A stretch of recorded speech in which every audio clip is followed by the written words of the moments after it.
Okay, so Kristy, not that I would know, but obviously it seems like it's hard to raise two kids when you have two arms as is, right? Going from that to losing an arm, how tricky is that to do? What are some things that you've had to learn to adapt with? Well, when we first found out we were pregnant with Kylie, there was like no YouTube videos on like one-handed stuff, no strollers, no car seats, no like anything. And my family's been always really good to try to figure out the adaptability, like, oh, we tried this with one hand, this is how it was going to be. So it was a lot of trial and error. So Kylie and I will never forget, we came home from the hospital, I laid her down on the ground, I'm like, we're going to learn how to change this diaper. And she just laid there and she stayed still.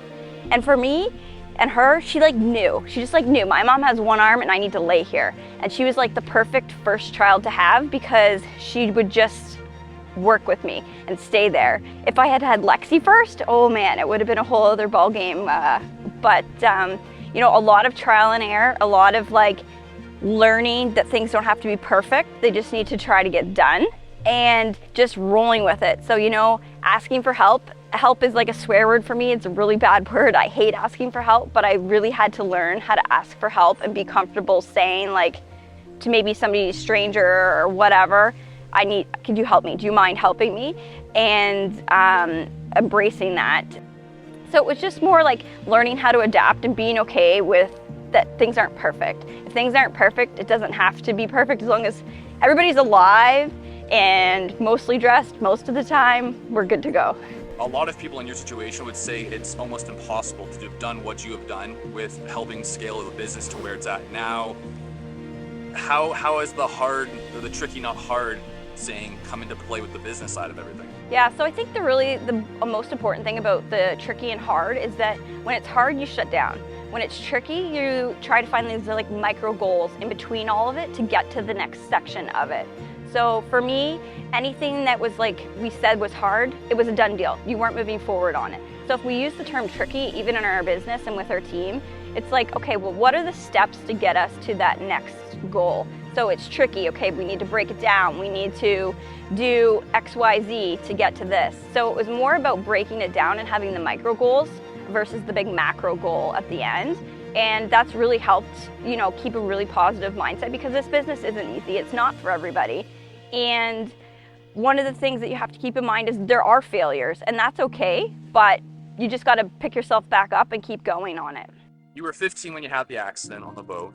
Can you go through and explain the actual accident and like what really happened? Yep, sure.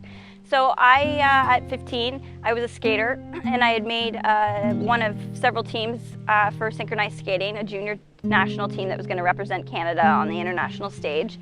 So I was out celebrating with a couple of teammates and their parents, and we were tubing, and the tow rope got caught around the gas line and stalled the boat out.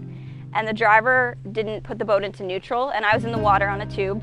And as soon as she walked to the back of the boat to disconnect the tow rope, the boat came around and ran over me. My very first thought right away was move your toes, make sure you're not paralyzed. And I moved my toes and I thought, okay, everything's gonna be fine.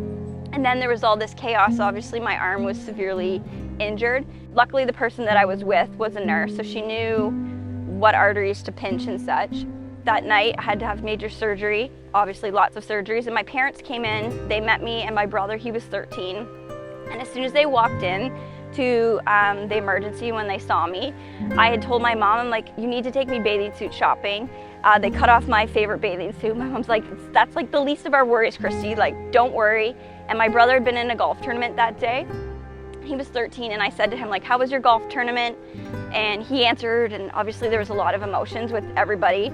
But at that time, like, me asking them questions and them thinking that I was okay, really made me see that if people thought I was okay, that they would be okay. So, you know, at 15 years old, I quickly learned how to grow up very quickly, and I realized, like, if my emotions were kept in check, that other people around me would be all right, and that was really important to me. I was supposed to be in the hospital for 2 to 3 months. I was only there for 2 weeks. By the time I had left, I was already practicing with my aunts and family members who would stay with me around the clock, how to tie my shoes, like how I was gonna do my hair, like how I was gonna get dressed. My mom and dad, my brother, like our friends, nobody ever said, no, you can't do this. And I think if somebody had said that to me, then that would have been like the trigger for me to say, oh yeah, watch this. So if someone was on the verge of giving up, you know, business, life, something, I would say just stop and reflect. So what exactly is it that you're looking at that's making you feel the way that it is? And maybe why? Like, you know, if it's a business issue and you're like, a lot of the deals we do, they're very complicated, they're very tricky, they involve a lot of sweat, they involve a lot of tears, and a lot of hard work. But look at the big picture, like, you know what, today sucks, and it could be whatever it is, but then tomorrow, know that tomorrow is going to be that better day. And the positive attitude, which we use a lot, another term that we use, is it's in you. Just dig deep and look for something that makes you sparkle. For me, like, I love seeing my kids happy. I love seeing my husband happy. I love seeing them succeed. I love being able to give gifts and help other people. So what is it that brings you joy? And take it from that point and have a better day.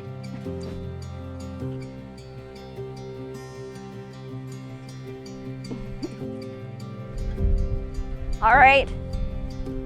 As a working mom, sometimes you just got to embrace what's going on here. Lexi wants to join us on this little video. Right? Yeah? Do you want to say hi? Yeah. Hi. So, where are you going? It's fine. She can. So, you want to sit here? You want to help me? Yeah. Okay. You sit up there, Lex. Come on up. Okay, so having a business is hard enough.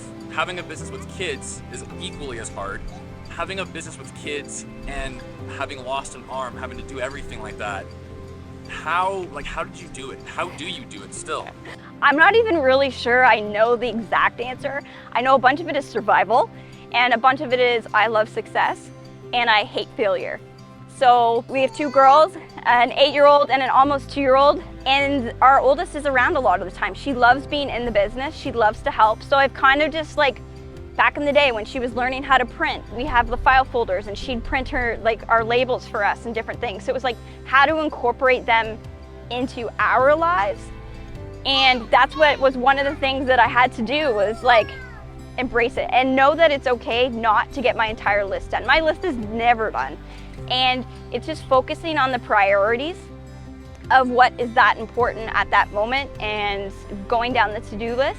But I still want to spend time with my girls. I don't want to just like drop them off at school and miss their whole life because they're only little for so long, right? Yes. So it's, you know, like learning how to roll with it. So there's a lot of disruptions. There's a lot of like start and stops. But, you know, when I get up earlier than them, I focus on getting the most important things done, carry on through the day, be the supportive wife, get the things done that he needs me to do so that he can work at his maximum capacity, because Brady runs at like unhuman speed. And I'm okay with him running at unhuman speed. I definitely don't run at unhuman speed. People still think I do. And it is tricky, it is exhausting, but I know that the rewards are well worth it, and the lifestyle that we live, getting to be here in Mexico or, you know, working our new business down in Florida, it's all worth it. It's just a lot of hard work, a lot of sweat, a lot of tears from a lot of different people. But, you know, my girls are happy. They love being in our life. I love them being in our life. I wouldn't envision it any other way. It's just, a lot of it's rolling with the punches and getting it done.